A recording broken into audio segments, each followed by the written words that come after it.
तरीके से जनता ने सम्मान दिया है, ये बहुत कम लोगों को मिलता है सम्मान। जीवन भर जिसने सेवा की हो, मदद की हो, तभी इसी तरह का प्यार मिल सकता है और सम्मान के साथ जनता आ सकती है। वो उस कड़ी और उस पीढ़ी के नेता थे जो कभी कोई बात छिपाते नहीं थे।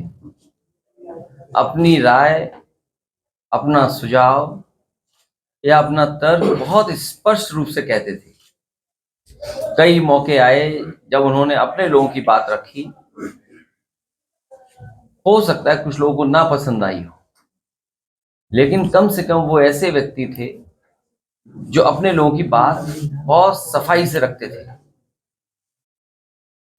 वो कभी कौन नाराज होगा, कौन क्या सोचेगा, इसके बारे में कम सोचते थे, बल्कि जो बात सही होती थी वो ज्यादा महत्वपूर्ण समझते थे। लोकसभा में भी मैंने उनको देखा। कई मौकों पर विपक्ष के लोगों ने आवाज बुलंद कर करके उन्हें दबाने की कोशिश की, लेकिन मैंने अपने आगे देखा, आंखों से देखा कि वो किसी के दबाव में नहीं आते थे। जो बात उन्हें कहनी होती थी वो कह के रहते थे। तो ऐसे नेता को हम लोगों ने खोया है। वो अपने जीवन भर मेहनत कर करके बहुत बड़ी राजनीतिक विरासत इस परिवार को देके गए। इस परिवार को एक बहुत बड़ी पहचान देके गए, जहां वो कई बार विधायक रहे, सांसद रहे, कई दलों में रहे हों। आखिरी में समाजवादी पार्टी में भी थे, पहले भी समाजवादी पार्टी में थे और दल में भी होके आए, लेकिन जनता के प्रति और जनता से जुड़ाव हमेशा बना के रखा उन्होंने।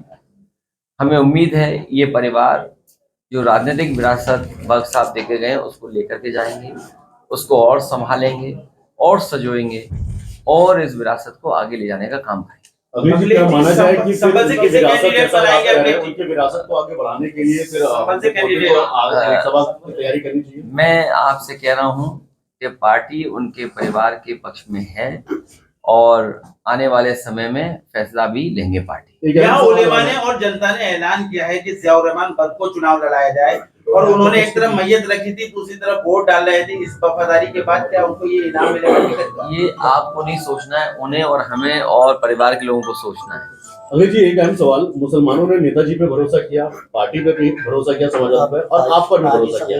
आपके लिए मुसलमानों का प्लान ऑफ एक्शन आगे का क्या है? सबसे बड़ी लड़ाई जो इस बार देश में होने जा रही है वो संविधान को बचाने की है। बाबा साहब भीमराव अम्बेडकर जी ने जो संविधान दिया है वो सबको बराबर का हक देता है, बराबर का सम्मान देता है।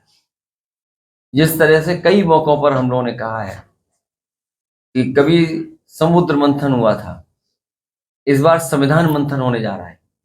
एक तरफ वो लोग होंगे जो देश की खूबसूरती रही है, हमारी आपकी गंगा जमुनी संस्कृति, भाईचारा, आपस में प्रेम, और दूसरी तरफ वो लोग हैं जो संविधान को नहीं मानते।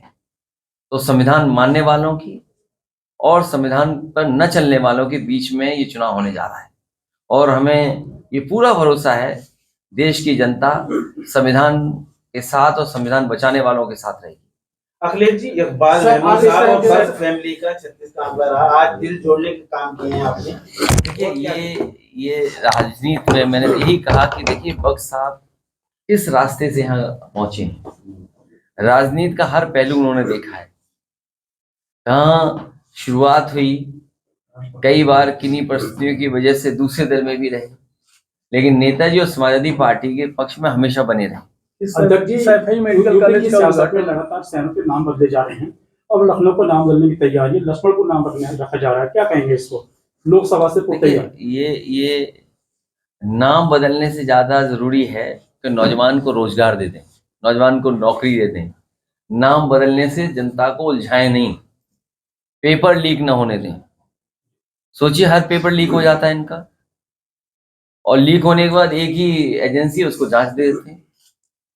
अभी जो हमारा एक पत्रकार साथी मेडिकल कॉलेज के बारे में पूछ रहा था, अभी सुना है कि केवल बिल्डिंग का उद्घाटन करने गए हैं, वो हॉस्पिटल का उद्घाटन नहीं है, वो बिल्डिंग का उद्घाटन है।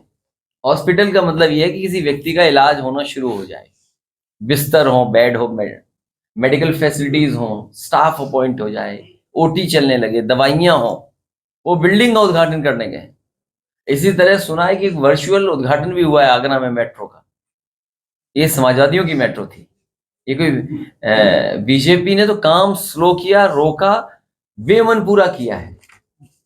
जितना भी आगरा का अलाइनमेंट किस तरफ से किस तरह जाएगी, कहाँ पर क्या बनेगा, ये पूरा समाजवादियों के सरकार में फैसला हो गया था। वही मेट्रो का वर्चुअली उद्घाटन किया। जैसे नाम बदले जा रहे हैं, इसके मायने क्या है कि मतलब ये लक्ष्मण को नाम रखा जा ऐसा रहा है, आप सरकार बदल दो, इनका नाम अपने आप बदल जाएगा। इंडिया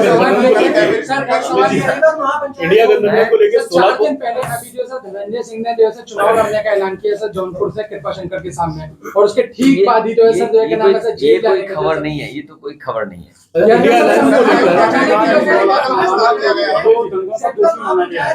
मौलाना तौकीर को दंगों का दोषी माना गया है, कोर्ट ने दोषी माना है। कोर्ट के सवाल पर हम लोग कैसे कोई प्रश्न लगा सकते हैं? 16 तारीख को महाराष्ट्र में इंडिया अलायंस की दोबारा मीटिंग, आप जा रहे हैं वहाँ पे? देखिए, हमारा काम पूरा हो गया, टिकट बंटवारा हो गया, हमें प्रत्याशी तय करने दो। अभी तुम प्रत्याशी पूछ रहे थे, अब कह रहे तुम वहाँ चले जाओ। कैसे लोग हो भाई? जो काम हमें करना है वो करने दो। तुम वहाँ भेज रहे कि जाइए वहाँ चले जाओ। अभी हमें काम अपना करना है। अलायंस की मीटिंग है ना। मंत्रिमंडल का विस्तार किया गया है। अगर उन्हें वोट पता लग जाए कि वोट एक और विस्तार से मिल सकते हैं, एक और विस्तार कर देंगे। ये इतने घबराए हुए लोग हैं कि विस्तार, अगर इन्हें पता लग जाए कि हमारा कोई पत्रकार साथी है, इसके मंत्री बनने से हमारे 2 लोकसभा जीत जाएंगे, तो उस पत्रकार को ही मंत्री बना देंगे। सर बीजेपी का मिशन 400 है। तो ये जो बनाया गया विस्तार, ये विस्तार कोई जनता की सेवा के लिए मंत्री नहीं बनी है।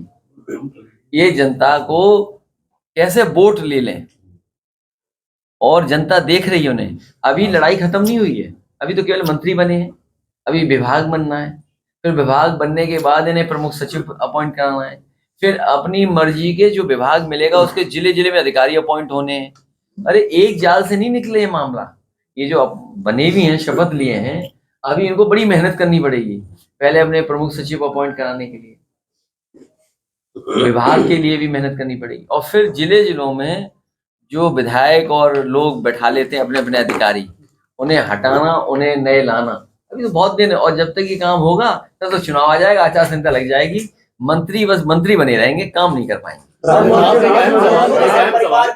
अभी बिहार के अंदर नीतीश कुमार को बार बार पार्टी बदलने के लिए कहा जाता है, और यूपी के अंदर अब कहीं न कहीं कहा जाता है ओम प्रकाश